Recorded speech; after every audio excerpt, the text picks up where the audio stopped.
Like all good events, it's a collaboration, isn't it, really? My original idea was actually just to get people involved in better well-being, you know, maybe help movement a little bit and make people feel a bit more energized. And I think as time went on, I thought actually it would be nice maybe to do more. And then of course Minotti, who's amazing, said, well, you know, now we've done all these sort of new movements and things, why don't we think about focusing it, all the new movements, into some sort of, in quotes, performance.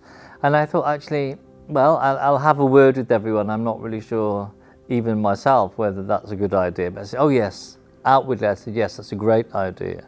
Let's see how it goes. So the whole idea is to try and make LGBT History Month come alive. And I believe that we have done it for this evening. And what's so lovely about that is, one, that I've been proven wrong. Everybody loved the idea. And quite a few people that were involved were a bit of a surprise, actually. I didn't really think, and this is what's so lovely about these things, you know, that perhaps they would be so interested as they were. And I think I can honestly say that it's been one of the nicest things we've done for a very long time. I'm actually feeling really proud and emotional about tonight's event, because it's been a journey, it's been a process for us. It started off with just an idea that, you know, how about doing something where we can showcase everybody's talent and just see everybody be so, I think, so positive about participating in something as unique as this. Has been fantastic to see. The response that we've got, the feedback that we've got has been moving, really, literally moving. What it's been for me, it's been very different. It's an opportunity to take part in something. Being a single man, being an elderly man, you don't get much opportunity to participate in anything. This is a way of participating without too much effort and too much difficulty. It's something you can participate in, and it's something I've enjoyed participating in. Quite enjoyed it, quite revealing, and certainly in some of the stories that have come out tonight, it's been really fascinating actually, and quite humbling in some respects to be part of it. Ladies and gentlemen, my name is Robert Kitson. I'm here to tell you something about my life and the laws affecting people like myself, and in particular the latter quarter of the 1800s. Certainly I've learned a lot about other people tonight, and in the build-up to this event. I think I've also learned something about myself, that I do have certain strengths that I can draw on, which is quite useful at times.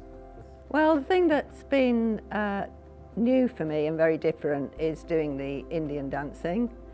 So I was attending an online session that Minotti ran, and I found that really relaxing, and I really enjoyed the different movements that she taught us and how to move smoothly, and it's kind of really mindful. I guess that's how it was for me. So I enjoyed that. It was great. I'm open for anything. Yeah, personally, I don't like to be by myself. So whenever I have the opportunity to go anywhere or do anything, I am there. You don't have to force me, I do it myself. So that's me. I always like it and dancing. I quite enjoy it being here.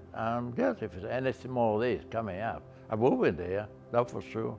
It's in connection with LGBT History Month, and it was about my LGBT history, which for a lot of my life was a history of somebody living in the closet, not being their true selves. So I thought people need to know about that particular experience. Growing up at the time I did, which was way back in the 1950s, I tried to capture a little bit of what it was like to grow up as a trans person at that time. The practice used to be back then to toughen boys, to make them men.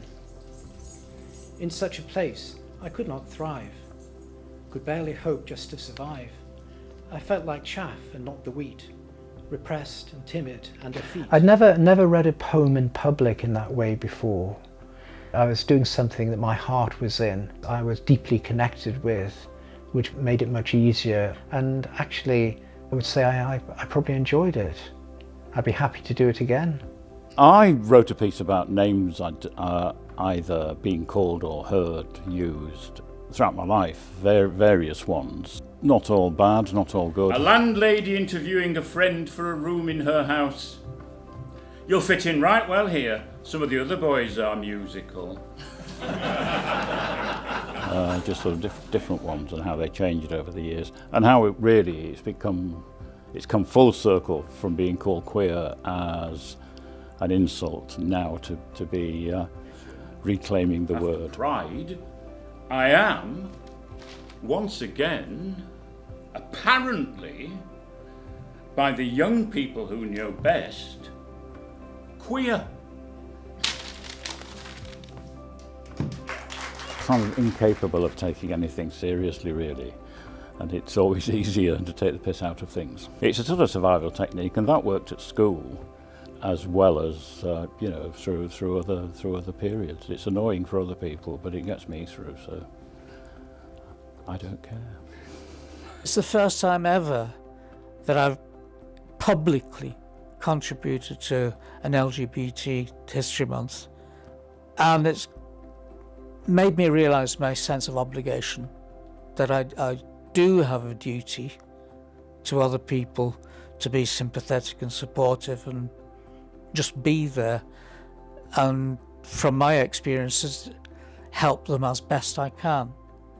That I have survived all the venom they supplied. From such anguish now I rise above their vicious, cruel lies.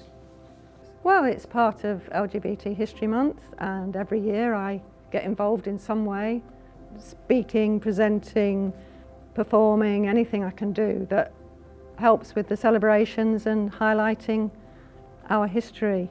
And for lesbians, my generation of lesbians, we were very invisible, really hidden. It's a very different experience than for gay men who had to deal with challenges through the law and all that sort of thing. Ours was the opposite. We didn't exist. So for me, LGBT History Month and Pride is about saying, I'm here, I'm out, I'm proud, I exist, and so do my sisters. Here we are, contemplating our history, living in the present, and here and now, you, me, us. If you read history, you won't find much that refers to, you'll find LGBTQ people referred to, but not their sexuality or their gender transition. So it's kind of, we're part of history, but then we're not. We're invisibilized.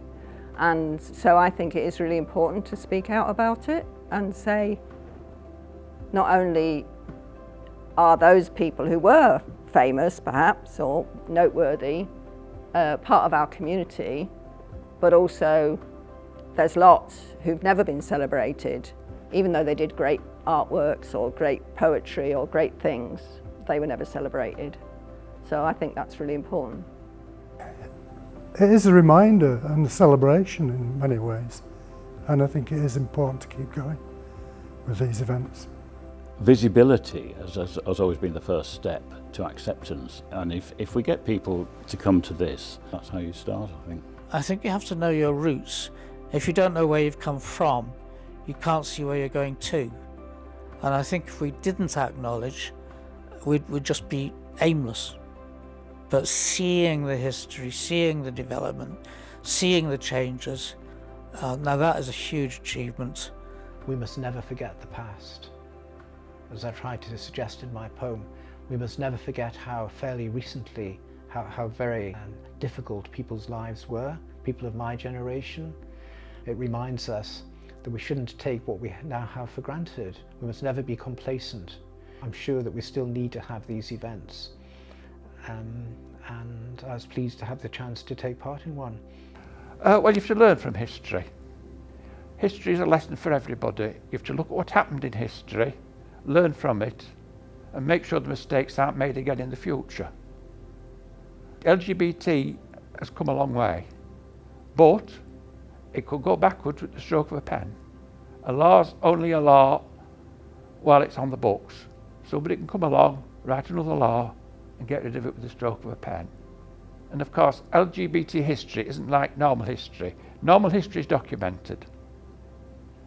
Everybody knows when King Henry VIII was born, what he did, what Queen Elizabeth did, what Mary Tudor did, what Queen Victoria did. There's a lot of unknown history in LGBT culture. That's why the Queer Stories project was very important, to get that history recorded for the future. Incredible. Thank you. Thank you so much. Fantastic.